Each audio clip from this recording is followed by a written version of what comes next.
Welcome to the Develop Yourself podcast, where we teach you everything you need to land your first job as a software developer by learning to develop yourself, your skills, your network, and more. I'm Brian, your host. Over the years, I've spoken to about 600 developers or people that want to learn how to code. Over that time, I've heard a lot of people making the exact same mistakes. And today I want to go over 4 mistakes that I see career changers make when they're learning how to code. And more importantly, how you can practically avoid them.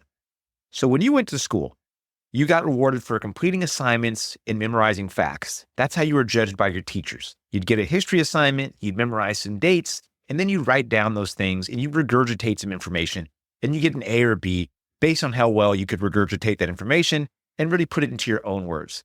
This same approach just does not work for becoming an employable software engineer. In fact, it'll have the opposite effect.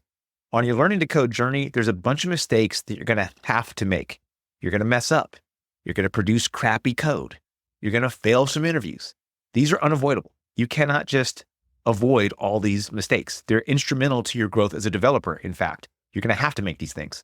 Just like when you go to the gym, you're going to start with a small weight before you can pump up the big weight. When you go running, you're going to run a mile or a quarter mile before you go running a marathon, right?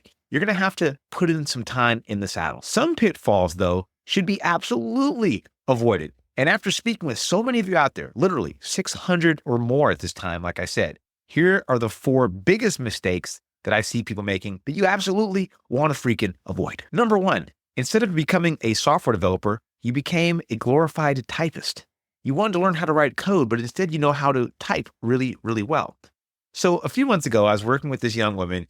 She completed a coding boot camp, which I'm not going to call out. It's not the coding boot camp's fault, what I'm about to get into. It's not really her fault either.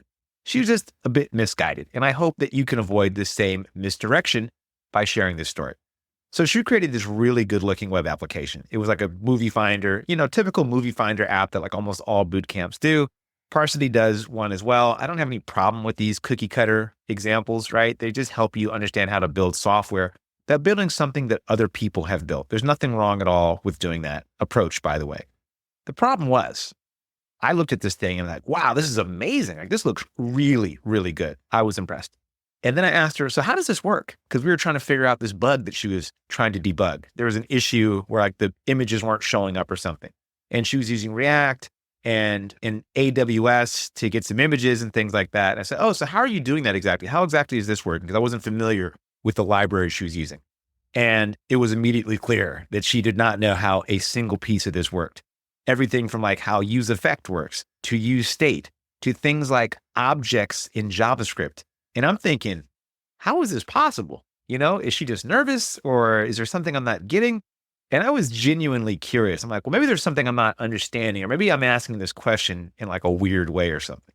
So I said, hey, so like, how did you build this? Because it seems like you don't know how some of these key pieces work. How did you actually construct this thing? She says, well, I followed along with the instructions from the lesson and I just did it word by word by word and line by line. And I don't know why it's not working because I copied and pasted this exact line and I did this line at this time. I'm like, oh, this is a tale as old as time, or at least as old as coding boot camps. She fell into what I like to call the tutorial trap. Basically, you code what the person on the screen is coding without extending or rewriting the code. And the payoff is a beautiful, shiny app. The true cost, though, is a false sense of mastery and accomplishment. And I know it's really tempting to get something pretty to look at. So what I want you to do is avoid this temptation. If you're following along with a tutorial, which I have no problem with, by the way, people think I hate tutorials. I love tutorials. I write them. I do them. I use them. They're good. You should use them as well. What you don't want to do, though, is just blindly copy, paste, watch, type, watch, type, watch, type. What you do is you break, you extend, or you rewrite code from the tutorial, especially code that is a black box, meaning you look at it, you know that it works, but you don't know how. It's like a black box, the magical box that produces some code or produces some feature that you want to have working, right? That's what you want to avoid. You want to make sure you understand what the code is doing at least a high level. I don't think you need to go line by line and understand the intricacies and the memory management happening in each line of JavaScript code. I do think you should be able to explain it at a really high level to anybody, especially to yourself. If that means leaving comments in the code saying, here's what this is doing, or comments saying to go back later, or at least figuring out, how do I break this? This is working, but what would make it break? Now, how can I put it back together? Now, how could I rewrite it using a different method? They're using map. Maybe I'll use for each. They're using filter. Maybe I'll use a for loop. Maybe they're using let. I'll use const. Pick a way to make the code your own. If the code is in fact black magic, meaning you write it and you don't ever question how it works, well, then how do you fix it when it breaks, like this young woman had to experience, where she built this really cool thing, almost worked, and then that one little piece that she had to get working just completely fell apart. As I remember, I think it was something really simple, like just passing the wrong prop to a React component. And if you don't know what that means, don't worry about it. It's essentially like passing the wrong argument to a function. So she just didn't know how to pass something in as a prop to a React component. That is React 101, by the way. And if you don't know that, that's fine. But if you're building a full web application and you don't know that, well, that raises some red flags, right? Next big mistake, kind of related to this one, is quantity over everything. If you join Parsity, which I think you should, by the way, you really should, as a matter of fact, because we are going to be closing down enrollment for a quarter coming up. I'll have more on that coming up in a new program we're going to be launching soon. Same idea, same goals, same outcome, but way more personalized. So if you want to get into Parsity now, which I really think you should, because we're going to be closing the doors kind of soon, get in by going to parsity.io. I've been talking to a lot of you out there and you want to join Parsity. And what you often ask is, how many projects am I going to build? And I'll tell you, you're going to build 2 to 3 complex applications and a few smaller projects that no one's going to want to see, but they're going to help you learn a lot. I can feel the disappointment when I explain this to people who are interested in joining. They're like, wait, that's it? I'm just going to build 1 or 2 complex applications and a few other things? I'm like, yeah, that's all you're going to build, in quotes. That's a lot. Some people think they need to build 100 applications, a bunch of small applications that they can put on their portfolio project. They're obsessed with the portfolio that no one is going to look at. I hate to tell you this. No one's going to look at that portfolio. Imagine this. You want to stand out in a sea of recent grads, computer science grads, people that went to 4-year colleges, and boot camp grads, and online people, and people that went to mentorship programs, whatever. You're in a sea of these people that have learned to code and now want to get paid to produce code for a living. And you're in this crowd and you have a weather app, you have a movie finder, you have a meme generator, you have a to-do list, you have a snake game, and you think this will help you stand out. Plot twist, my friend, it will not. When I was an engineering manager, I would work with the HR department and they would hand me a stack of resumes when we opened up a position. And we had a few junior positions, mid-level senior positions that I was hiring for throughout my time as an engineering manager at the previous organization I was at. Do you think that I'm going to ask the highly compensated senior engineers or the principal engineer on the team to look over every single resume in this stack, and on top of that, to click on the links that are in the resumes in here that go to your side project or to your portfolio? Let's say there's only 30 applications. Let's say there's only 30, a stack of 30 resumes. That's still a ton of time. Even if you spend 1 minute on each one, that's at least 30 minutes, which a lot of us don't even have that. So we're trying to break it up over the day. Now, if you have 100, that's about 2 hours worth of work if you're spending the most minimal amount of time you could possibly be spending on them. If you're clicking into the links and looking at any depth into the portfolio, that can be 5, 10, 20 minutes. Can you imagine how long that would take to get through a stack of 100 different applicants? It would take forever. And I'd be honest, I wasn't doing that, and I don't know of anybody doing that. The few times I would actually go to an app and I'd go check out like their portfolio project or something like that, if it had a login that I needed to put information into, guaranteed 100%, I'm not doing that. Why would I want to trust you with my login information I have no clue how you're storing that kind of thing.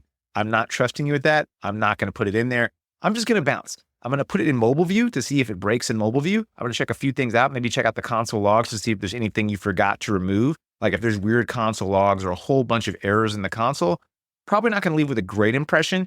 And if I was on the fence, I'm either going to be off the fence and saying, nah, probably not. Or I'm going to be like, oh, this is so cool. We have to have them in now.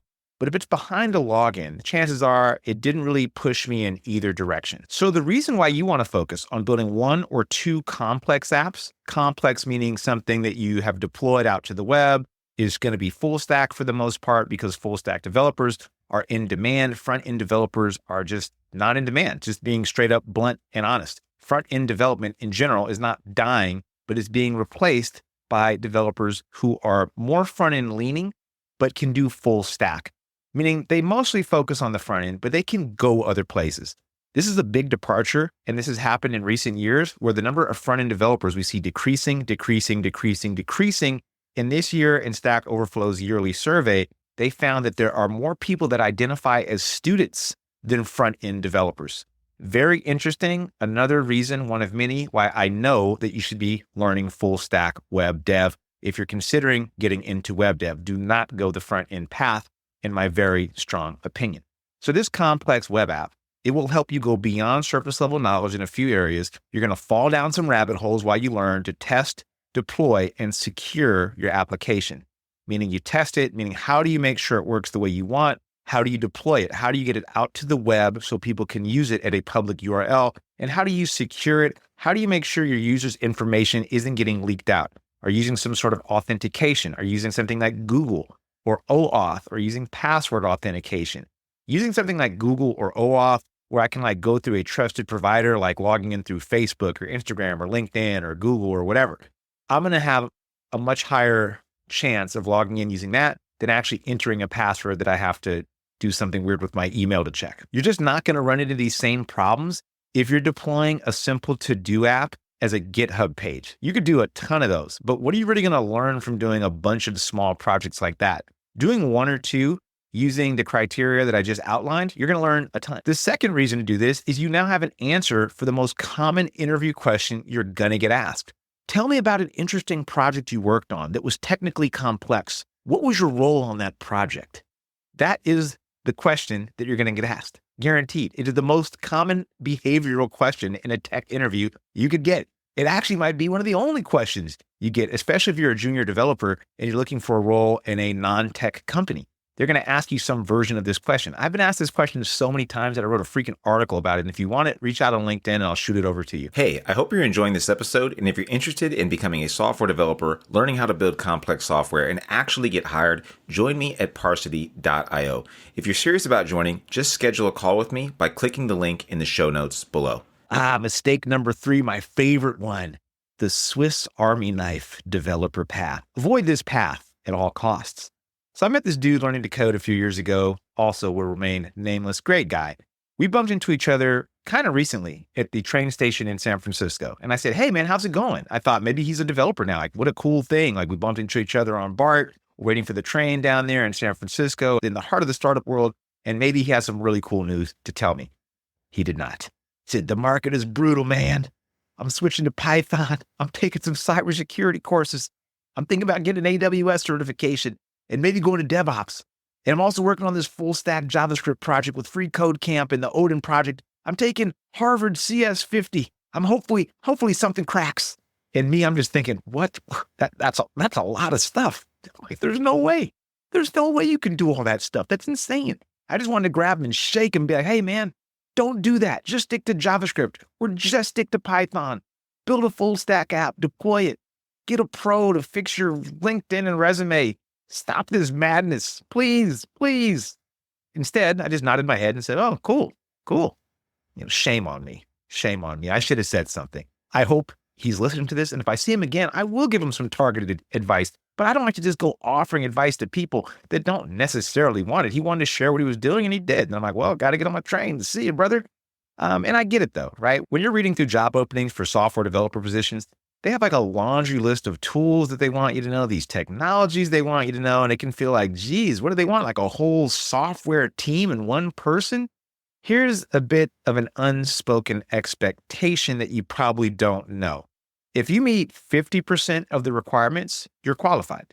If you meet 100% of the qualifications, you're overqualified. Most professional developers with a few years of experience have 1, 2, or maybe 3 languages under their belt, and maybe one that they'll be really strong in, the other 2 they'll be kind of familiar with. And when you list a dozen languages on your resume and you barely have any professional experience and another dozen certifications that are pretty much irrelevant to software engineering, then it just increases suspicion. As my kids would say, it's sus. So what do you do instead? Learn one general purpose programming language, Python or JavaScript. I don't care what people say. Those are stupid languages. No one should learn Python or JavaScript. Those are so easy. Learn a real language like Java or C Sharp. Yeah, go ahead and learn those.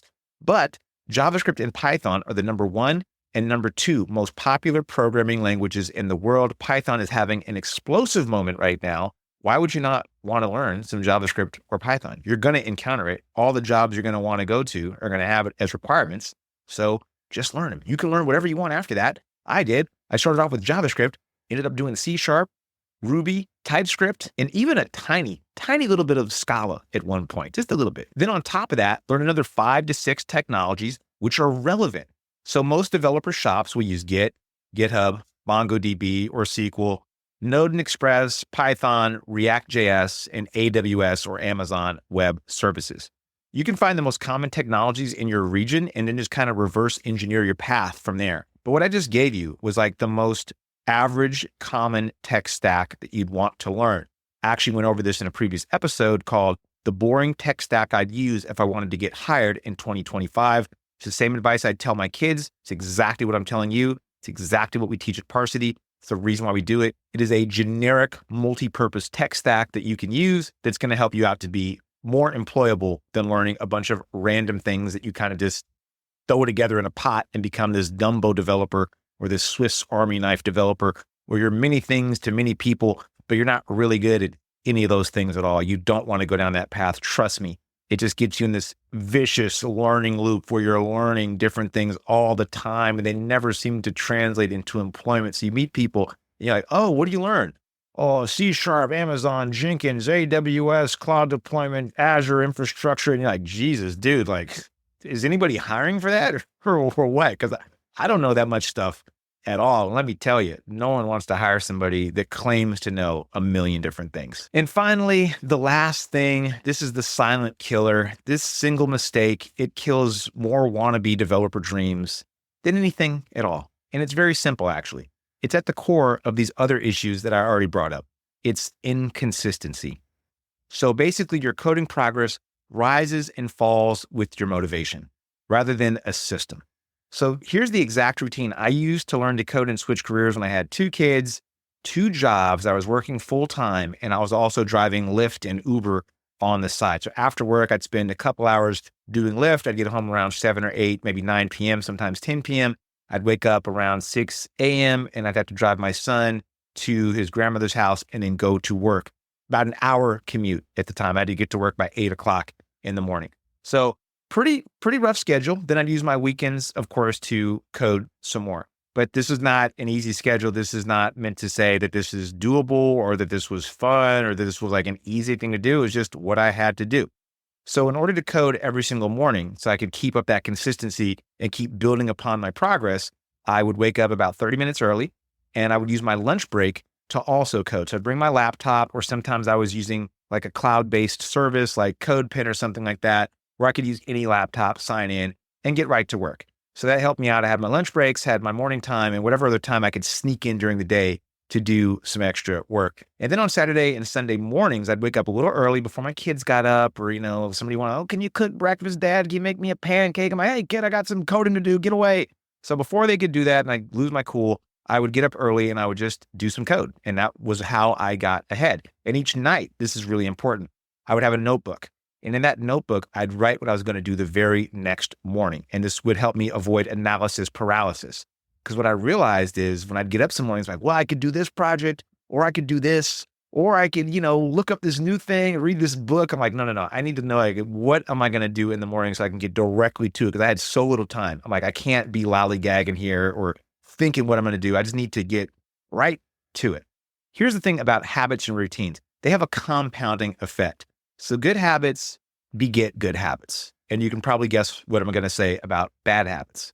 So I really hope you avoid these massive potholes on the road to software engineer, because I don't really want to see you 3 years later at the train station while I'm drinking a latte down there at BART with my hoodie on with some random startup on it or something like that. And you're telling me about how you're starting to become a prompt engineer after 3 years ago when you heard this episode.